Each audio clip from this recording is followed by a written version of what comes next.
Parametric Derivatives by Salma, Sam, and Karina. Sam, why don't you define what parametric derivatives are? Great idea, Karina. A parametric equation is where the x and y coordinates are both written in terms of one another. This is called a parameter, and they're given in either t or theta. A parametric equation relates both an x and y equation. The x equation is given in f of t, and the y equation is given in g of t. This is our normal Cartesian x and y coordinate. So that means the parametric would be f of t, comma g of t. Okay, now let's do an example with this.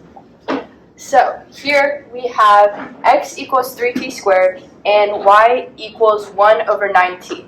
But for easier derivative, we can just rewrite it as 9t to the negative first. So to take the derivative of a parametric, we have dy over dx equals dy over dt over dx over dt. Because as you can see, they both are divided by dt, so those will essentially cancel out, giving us the dy over dx. Okay, so for the dy over dt, we're going to take the derivative of the y piece. Of 9. And then for the dx over dt, we're going to take the derivative of the x piece.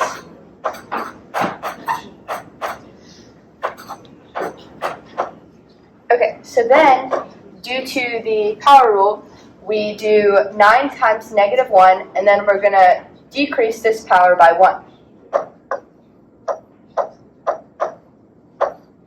Over, same thing here, the power rule, so we have 3 times 2, then decrease that power.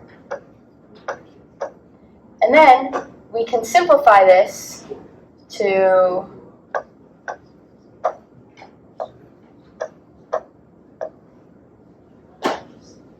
okay, so this is our first derivative, but you will sometimes be asked to take the second derivative. So to do that, you take the derivative of this with respect to t, and then you divide that by the derivative of your x piece, as shown here. So to do this, we have to take the derivative of this piece, which will use quotient rule. So we have the bottom times the derivative of the top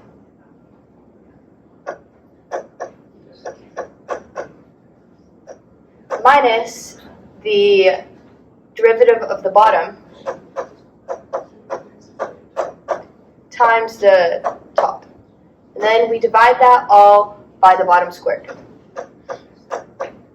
Okay, so now this equals, since this is a constant, the derivative of that will be 0, so we can ignore that. And then we have the derivative of this, which will be negative 6t squared, as we saw with power rule.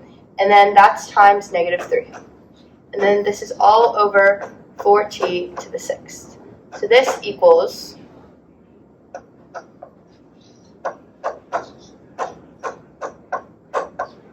and then we can simplify that to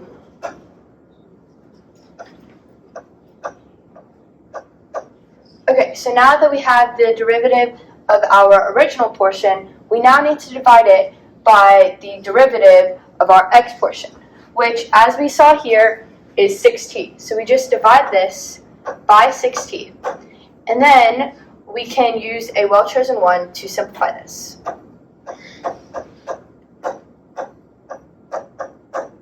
Okay, and then that means that this will equal, over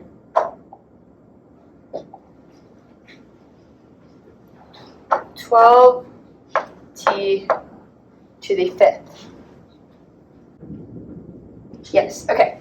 So this is what we got for our second derivative. Now, how about we work on changing parametrics to Cartesians? Great idea, Salma. So, if we go back to our original equations, which is x equals 3t squared and y equals 1 over 9t. We want to convert this to the xy coordinates. So the easiest way to do this is to relate the two equations using t.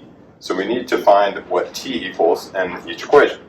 So to solve for t, we do x over 3 equals t squared on this equation. We're ignoring this equation for now, taking the square root here. So t equals square root x over square root 3,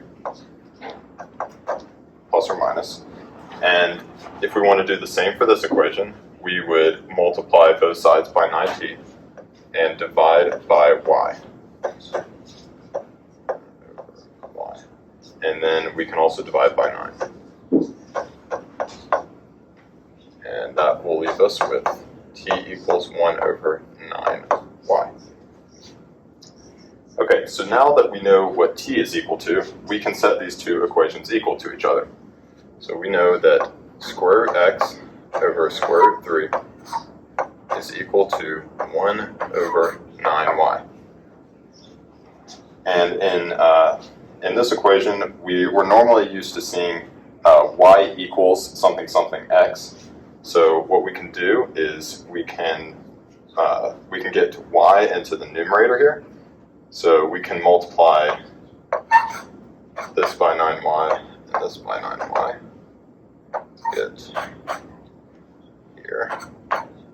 So these two would cancel out, and then to get this on the other side of the equation, we'll just divide this side of the equation by square root x over square root 3, and that would end up with square root 3 over square root x on this side of the equation. So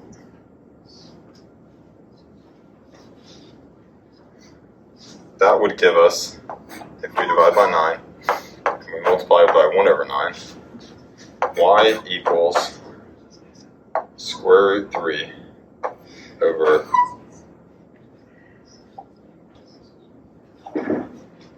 9 square root x. And that would be our Cartesian equation for x equals 3t squared and y equals 1 over 9t.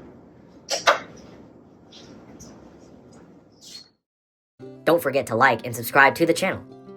If you have any requests or video ideas, feel free to comment down in the section below, or you can contact us via our email address provided by our YouTube channel.